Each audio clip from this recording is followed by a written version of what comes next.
A rainy day. Emma wakes up in the morning and looks out the window. The sky is gray, and the rain is falling. She hears the sound of raindrops on the roof. She puts on her yellow raincoat, takes her blue umbrella, and gets ready for school. On the way to school, Emma sees many people with umbrellas. Some children wear rain boots and jump in the water. Cars drive slowly because the streets are slippery. Emma walks carefully. At school, Emma sits near the window. She watches the rain while the teacher talks. She thinks the rain is beautiful.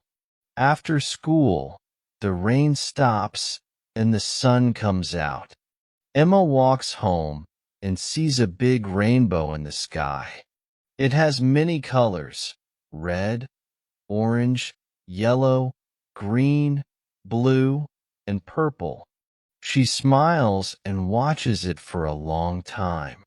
When she gets home, she drinks a cup of hot chocolate.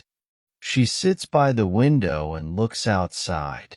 Emma feels happy and thinks, I like rainy days